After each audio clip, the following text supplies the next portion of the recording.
Please stand for the Pledge of Allegiance. I pledge allegiance to the flag of the United States of America and to the republic for which it stands, one nation, under God, indivisible, with liberty and justice for all. Please be seated. So the next sign in the Pledge of Allegiance is with liberty. And for with, you're going to take your palms like this in fists and bring them together. You're going to bring them with.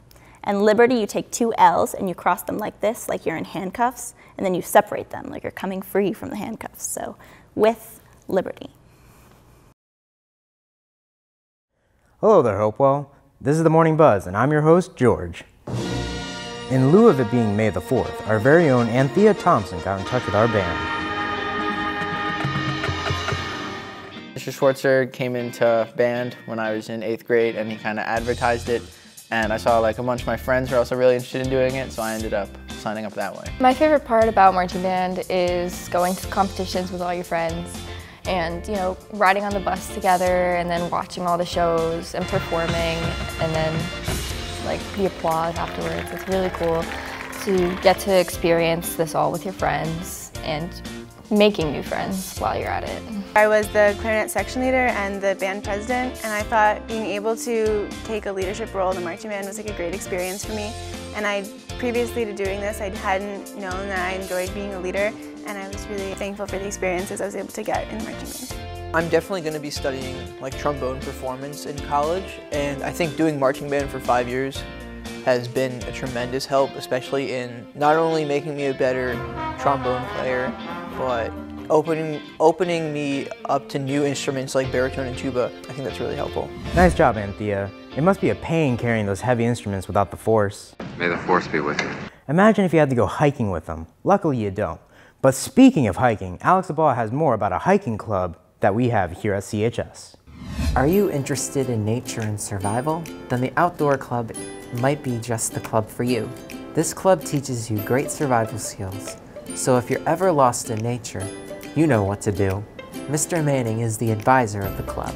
Well, here at the high school, I will sometimes run workshops on introduction to hiking and outdoor safety, workshops on backcountry navigation, which is reading a topographic map and using a compass. Then in the field, sometimes I will do workshops on, or even brief lessons on wilderness survival, such as fire making, water procurement, shelter building, also map and compass navigation, identifying wild, edible, and poisonous plants.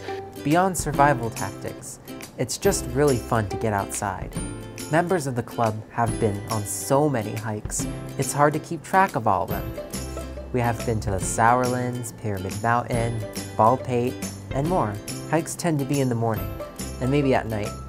But whenever we go, we always have a great time. Most of the activities that we participate in are hikes, but we've also rented canoes and kayaks. We've gone on moonlight walks in the Pine Barrens, we've gone bird watching, we've gone fishing, so we really mix it up quite a bit. Ultimately, what I want to do is I want to prepare students for a lifetime of enjoying the outdoors safely. So whatever I can do to facilitate that is what I shoot for. Those are the skills that I hope that students take away from the time that they spend in the club. If you're interested in joining, then you should talk to Mr. Manning. To contact him, email him at markmanning@hvrsd.org. For Bulldog TV, I'm Alex LeBlanc. Thanks, Alex. It must be nice being able to go out and hike through nature. Me, on the other hand, I'm happier just reading a good book. Miss Hopkins has a little info on the Let Me Read Club. My name's Miss Hopkins. I started the Let Me Read program in 2016. I went to Kenya with Dr. Ngweni and the Global Connections Club in 2016, and when I came back, I had the idea to start the Let Me Read program. There's about 75% of the elementary students in Kenya who do not have a writing utensil or notebooks, and they certainly don't have picture books. The Let Me Read program was a way to include picture books in the classrooms in Kenya, in the primary school classrooms. The idea was to not only provide them with picture books, but make those picture books relevant to their lives. With these children's books with Kenyan themes. They're making what's called text-to-self connections. It's when you read a text and you can make a direct connection to it. It helps them to relate to the characters in the text. It helps with comprehension. It helps with interest and things like that. If you're interested in getting involved, the club meets on B days during lunch in room 303. Oh dear, CHS. Oh dear. We're going strawless, and Brooke Cohen's got more on that. Plastic straws are ubiquitous, and a lot of them end up in the ocean, and they can kill aquatic life if they're ingested. And so Hopewell is doing an initiative that involves reducing our plastic use here in the schools. And what we're going to be doing is reducing our use of straws, and it won't be available unless you request one. So don't use a straw unless you really need to. This initiative is a great contribution. Hopefully, we'll never have to put another plastic straw in the trash again. But it's not just plastic straws that are causing this problem. Shoppers worldwide are using approximately 500 billion single-use plastic bags per year. 1 million bags every minute across the globe, or 150 bags a year for each person on the earth. And the number is rising. Americans consume 8.6 billion gallons of bottled water annually, and 53 billion gallons globally. These are just a few of the many plastic products littering the ocean. I saw part of the message. I seem to have found it. Help me, CHS. You're the environment's only hope. Well, maybe not, but it's the thought that counts. Hopefully we'll be more green by not using straws. And as a small green master once said, no, try not. Do or do not. There is no try. Now it's time for this week's Bulldog Buddy.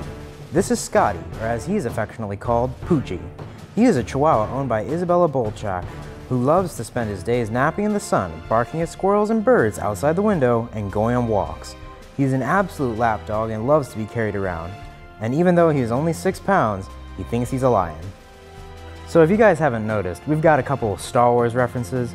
Can you guys just name how many? Put it down in the comments below, and we'd love to see how many you got. We haven't much time. I sense it too. This week's Morning Buzz is shorter than I expected.